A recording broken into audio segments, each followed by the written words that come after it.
Hey guys, so in this video, we are going to cover the two articles of the current affairs. So one is related to the ocean and another one is related to the clean energy. Okay, so ये हम mains perspective से करेंगे. So recently अभी आपको पता है कि third United nation conference हुई on the oceans which was hosted by the France. तो वहाँ पे ओशंस के रिलेटेड मैटर्स डील हुई है. Right, so we will study from the mains perspective what is important for us. Right, so we all know that why the ocean is the everyone's business. Okay, क्योंकि जो ocean है it impacts all our lives. Okay, around 33% of the livelihood of the people in the world is dependent on the oceans, and it enables the 80% of the international trade. Okay, so ये economically important नहीं है but environmental perspective से भी important है. जैसे ये climate को regulate करती है by acting as a carbon sink. Okay, so atmosphere में से कार्बन डाइऑक्साइड को एब्जॉर्ब करके ये रेगुलेट करती है क्लाइमेट को. It host incredible biodiversity like coral reefs, and it also provides the essential food and nutrients जैसे fish and all such things. Okay, so annual economic value देखें हम तो it's around $1.5 trillion. So therefore ocean health is not only crucial from the environmental perspective but also for our shared prosperity. सो अगर हम इसका economic impact देखें तो जैसे हमने देखा 33% of the population of world is dependent on the livelihood. और even in India 33% जो पॉपुलेशन है वो कोस्टल एरियाज में रह रही है. Okay, 80% of the international trade okay is in the sea, and 1.5 trillion dollars it's an annual estimated economic contribution of the healthy ocean globally. Right, so it provides the essential proteins for the billions of people. It also support the tourism industries, right? So like cruise tourism and all such things, and also offers the countless resources for the pharmaceuticals and other industries. Even हम ocean में से energy भी extract कर सकते हैं जैसे tidal energy, wave energy and even polymetallic nodules. तो from every perspective economic and environment ocean is very important. Okay, so therefore it requires the sustainable management to deliver such benefits. Now, see, these are the different functions of the ocean which are very vital. So one is security from food perspective, regulation of the climate, transportation of the seas and vessels. Biodiversity से भी बहुत perspective से भी बहुत important है because it is home to the countless marine species and complex ecosystems. Right, you can use any example जैसे coral reefs और sea cow. Okay, climate regulation में आप यूज कर सकते हो, CO2 को एब्जॉर्ब करती है and all such things. Transportation में आप एग्जांपल यूज कर सकते हो जैसे 80% ऑफ द इंटरनेशनल ट्रेड वो ओशन से होता है. Right, so now what are the threats to the ocean health? So now we have done what why ocean is important, उसकी data देख ली, उसके examples देख लिए. Now we'll see that what are the threats to the ocean health. So जैसे one of the important threat is the climate change. तो जैसे temperature increase हो रहा है तो उसके कारण क्या हो रहा है, कार्बन डाइऑक्साइड बहुत एब्जॉर्ब हो रहा है, तो उसके कारण ओशन एसिडिफिकेशन हो रहा है. और ocean acidification is the threat to the marine biodiversity. Okay, disrupt the breeding cycles and leads to the bleaching of the corals. Okay, ocean temperature have risen 0.13 degree Celsius per decade since 1901.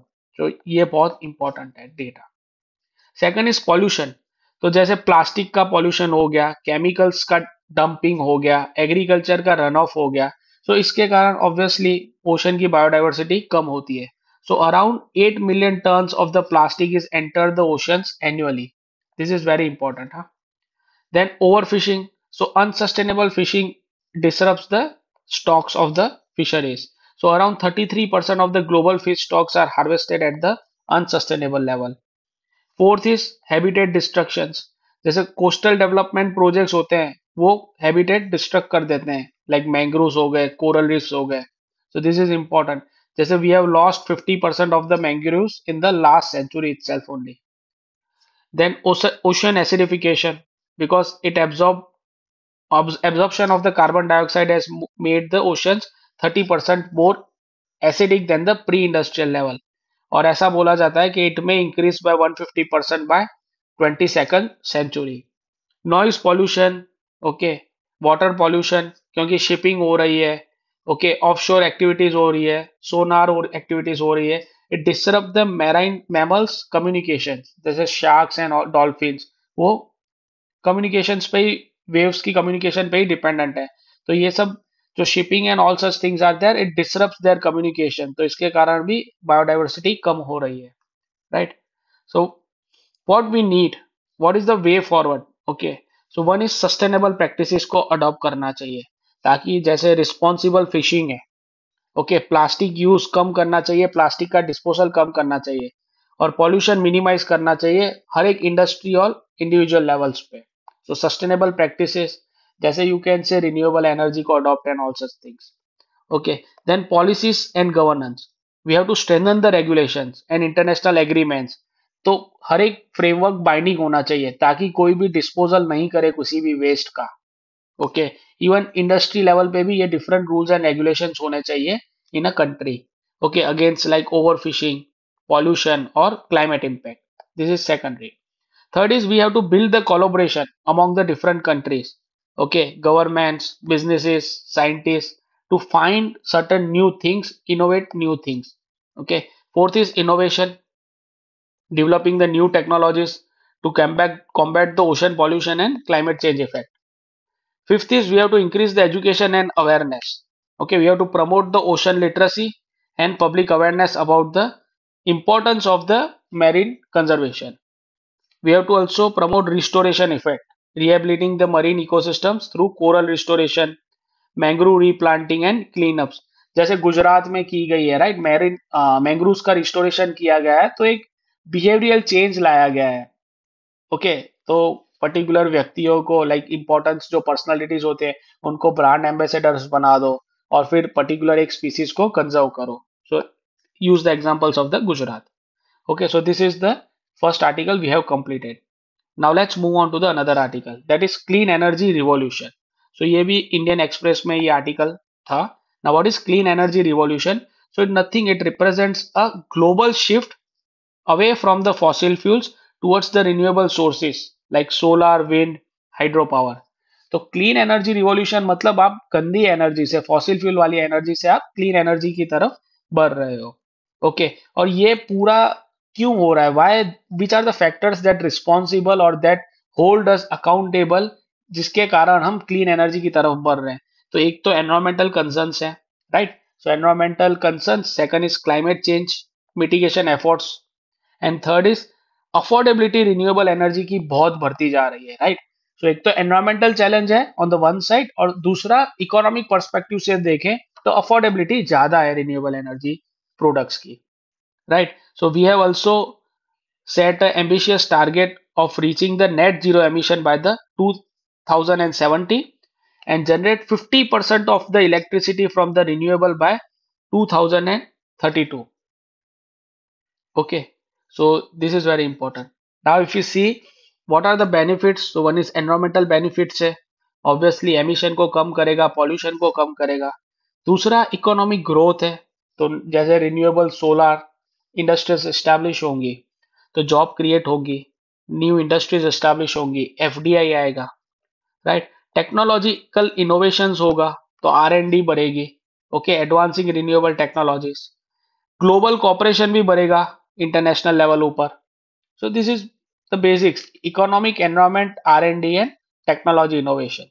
और हमारा जो है dependent कम हो जाएगा fossil fuel से।